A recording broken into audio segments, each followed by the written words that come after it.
Hi, welcome to Create and Conversate, a new show where we sit down with your favorite TikTokers, YouTubers, influencers, and more to get to know the creator beyond the screens and numbers. I'm your host, Catherine Tinsley, and I'm so excited to introduce musician and TikTok star Meredith Bull. How are you doing today? Good. How are you? Thanks for having me. I am good. I'm so excited to get into your whole TikTok career and also music. So my first question for you is actually, before you built your TikTok following, you were actually discovered by Star Wars star George Lucas. What was it like being able to work with him? It was amazing. I mean, the project was a film that George had written like 20 years before the movie was actually made. He had wanted to write a story that would cater more to young girls because so many young boys are drawn to Star Wars and young girls some, but he had never really written a story that was like written for a young girl's mind specifically. So it was really cool. And you also studied music production at Icon Collective. What were you able to learn from that experience, and how did that apply to music you make on TikTok? So I think actually the most important thing that I learned from going to school there was not even the technical stuff that I learned. It was more the personal demons that I had to fight just to get through the program. I was a terrible student. I dropped out of 4 different colleges, and school is not my thing. So it's a miracle that I even graduated that program.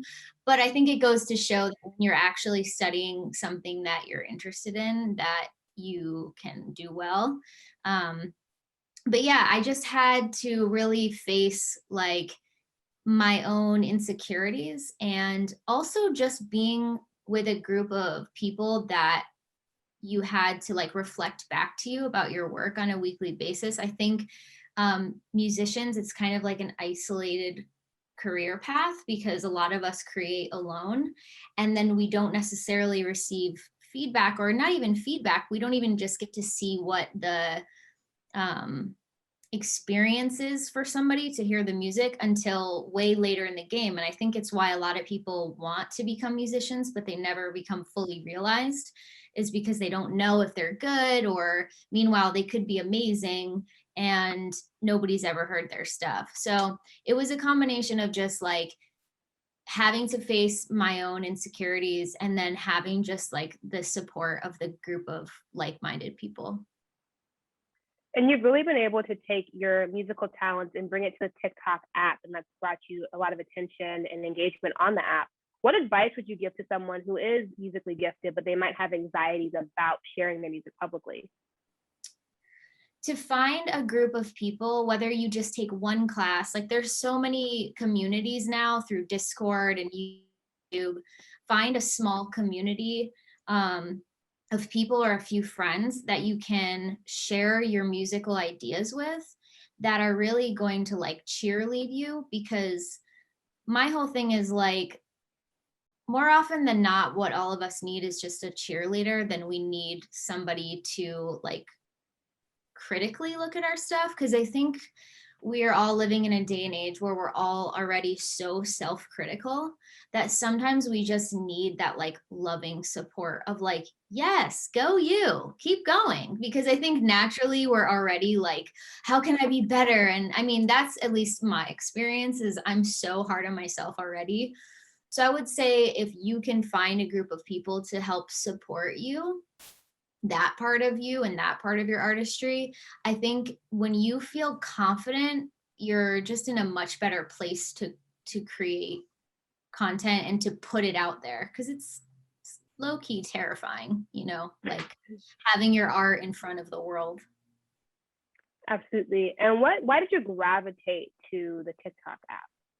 I really didn't. It was procrastination. So I obviously knew that TikTok was a really great platform for creators and for artists.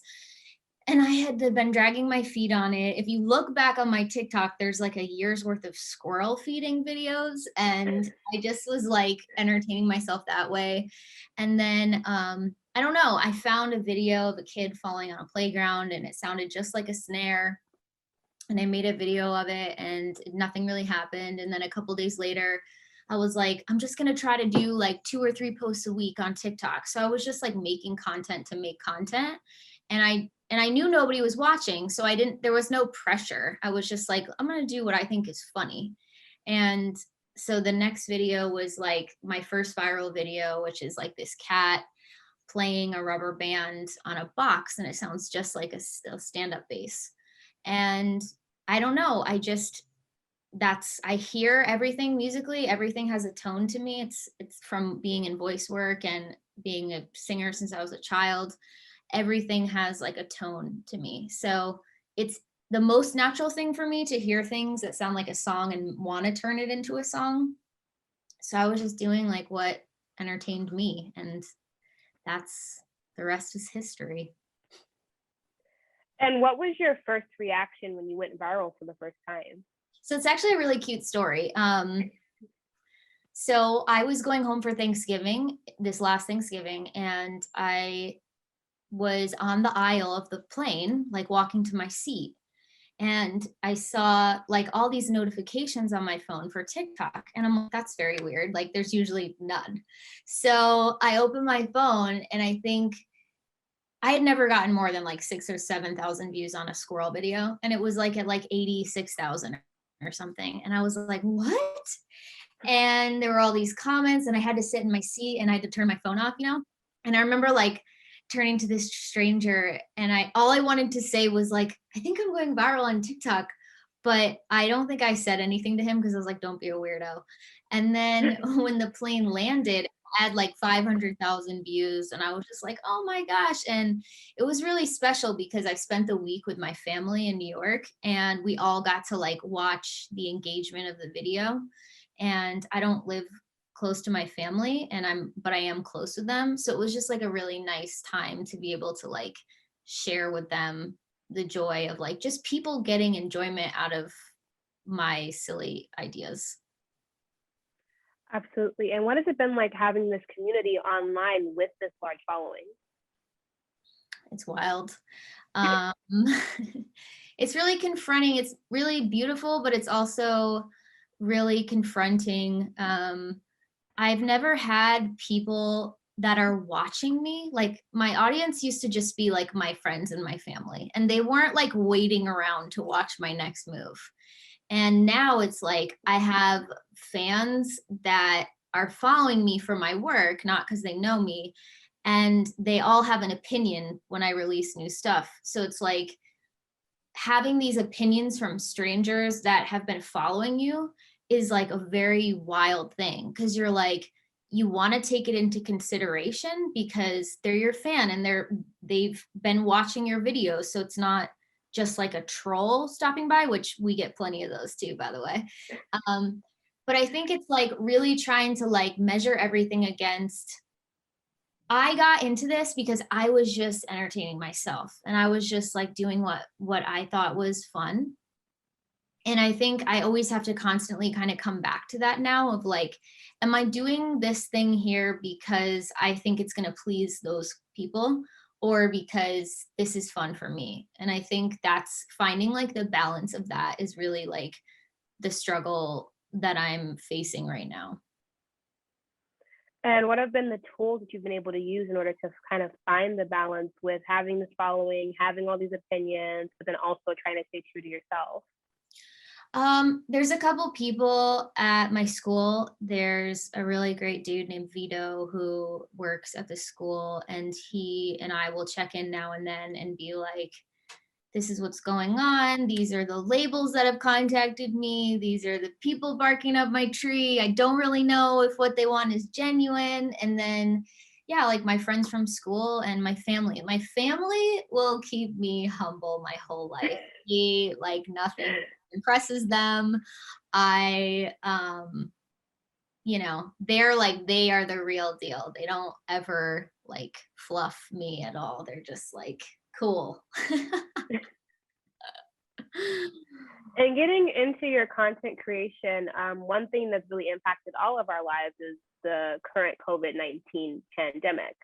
How have you been able to continue to create content while staying inside? Yeah, so that was easy for me actually. I'm a homebody and my life really didn't change at all. I like to stay to myself. I'm married, so luckily I wasn't like some of my friends that were alone, which looked horrible. I know that was really tough for a lot of people that are single that couldn't or didn't have roommates. That was really hard for them. But for me, um, I did better for my career than I ever have because I think um, I was really forced to only just kind of look inward and focus on the stuff around me at home. And it was a good time for me. I liked that there was no underlying like FOMO ever. Like, even if I don't go out, I still get FOMO because I'm like, I should be going out.